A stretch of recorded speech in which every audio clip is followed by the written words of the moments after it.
One thing I've actually struggled with lately is staying present, being right here in the moment instead of worrying about the future or the past. Now, understandably, you've probably followed me. If you've not seen my other videos, then go watch them, because it shows, I'm just being honest with this like whole freelance copywriting. It doesn't even matter if it's copywriting, it's any freelancing position that you're like entering for the first time.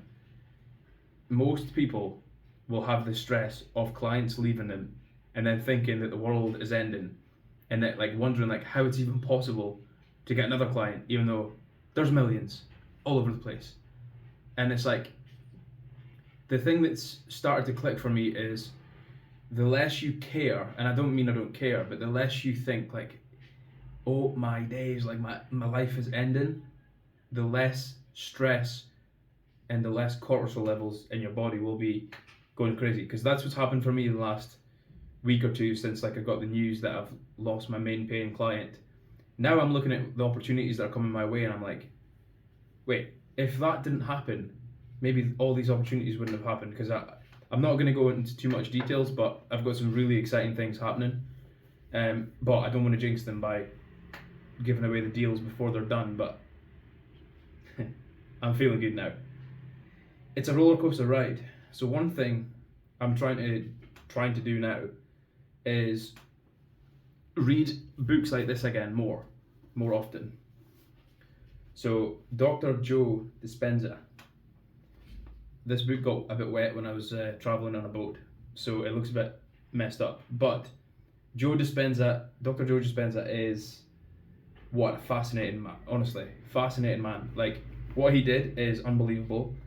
And he talks about this in here, about feelings, emotions, thoughts, and how that the modern world is not set up for us to be completely present, grateful, and like, it's not set up for us to create an environment where we can really create our own reality, because we're so distracted.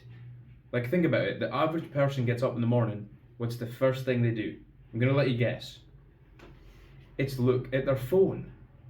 And they've not turned any notifications off, or they've not put it in flight mode, so there's shit pinging at them for every single app possible.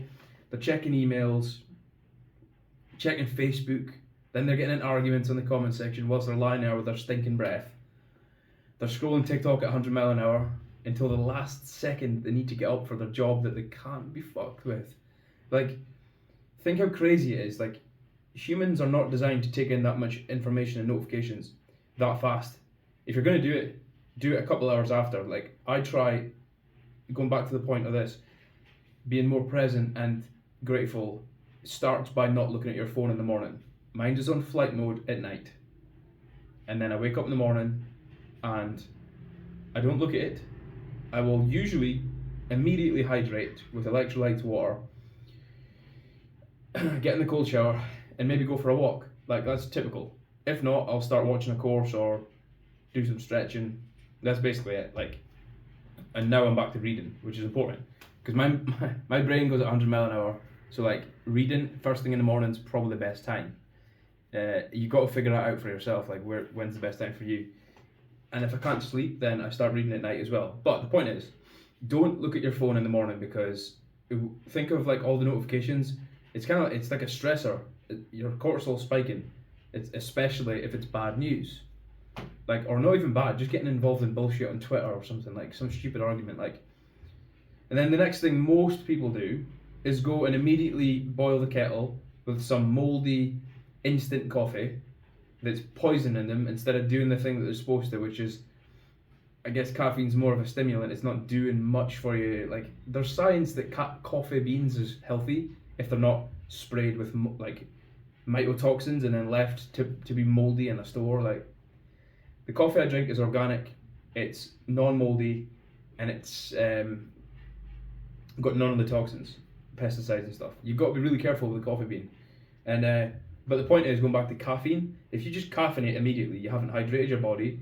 Caffeine is how do you say it again? A diuretic or diuretic? Sorry, diuretic, I think. So it's like, it basically dehydrates you fast. You start pissing a lot faster, right?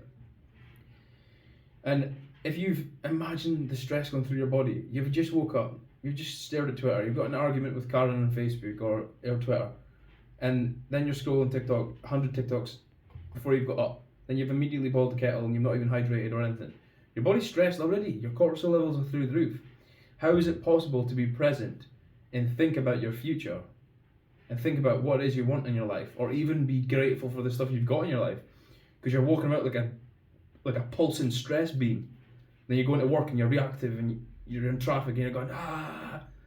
Then you go in and you go sit next to somebody all day in an office you don't like, and you drink more coffee and you've not hydrated yet. Like I used to work with guys who didn't drink water, let alone electrolytes and water. They just drank cola, and they were extremely irritable and reactive, and it's like they were actually bipolar. I worked with a couple of bipolar people. If they hadn't had their 9 cans of cola, that I'm not even joking here, I worked with a guy, no names, no naming and shaming. He's not going to watch this video. He's too busy drinking cola. But in smoking facts, I've never seen anybody smoke 40 a day and 9 cans of cola, right? But what that does obviously is you get a massive sugar spike and then you get a crash, right?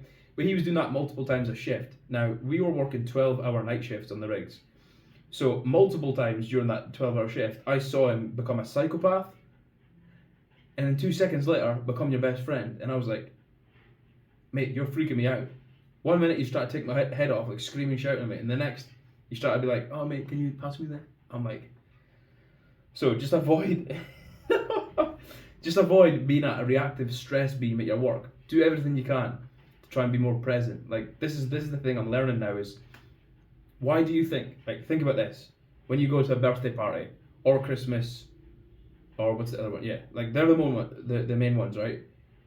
You get someone a parcel, but you get them, it's not called that, it's a present. Here's your present, so I can take you into the present moment, because you've been a scatterbrain for fucking the rest of your life. Think how crazy that is. The modern world is very convenient, but it's hyper distracting. And you, me, and everyone who wants to do anything with their life needs to become more present.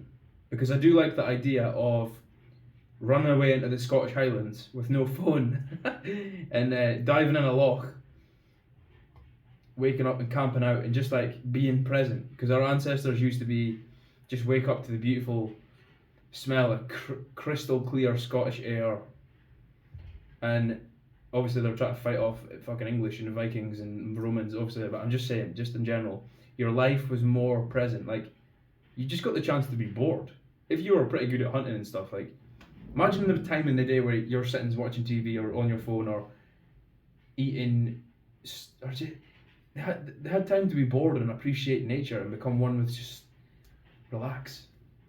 Now, I'm not trying to say that life was easier then, but it was certainly different.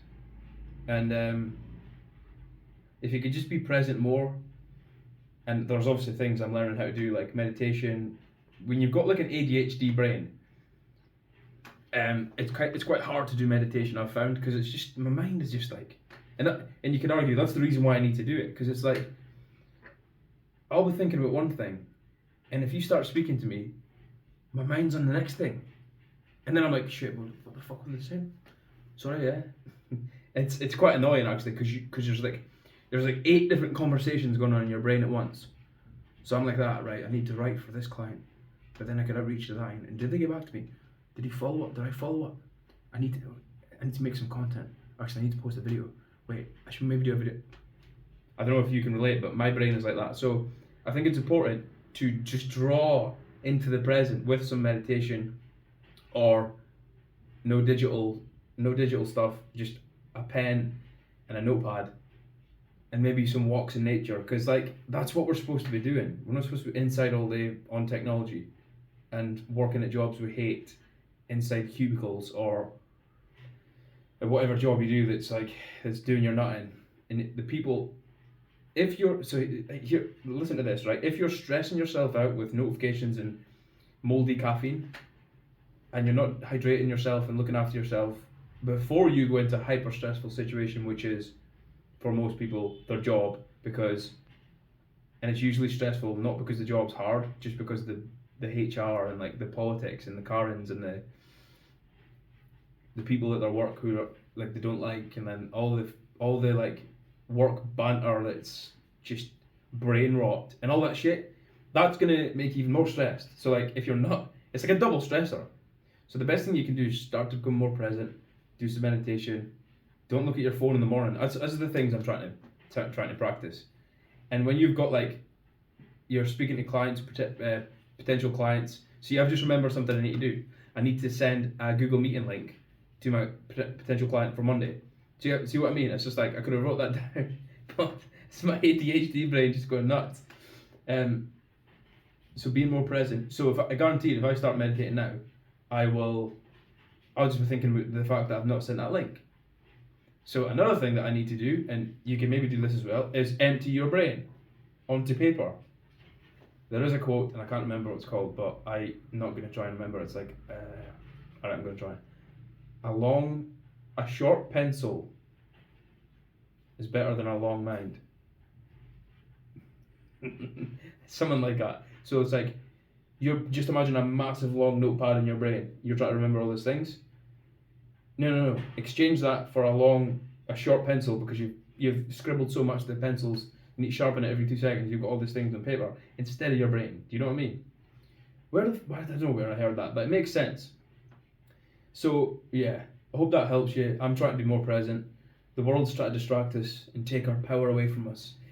If you want to create your own life, and you need to say no to everything and just start to go within and then start creating the reality that you want. Because this is what I'm doing now. And I get better at it, then I go off it. I'm not perfect at the end of the day, but like, I think it gets to a point where you start to be aware of how irritated you can get and stressed, and it's like, okay, that's not going to help, so what can I do to help myself? Hope that helps you, and I'll see you in the next one. Peace.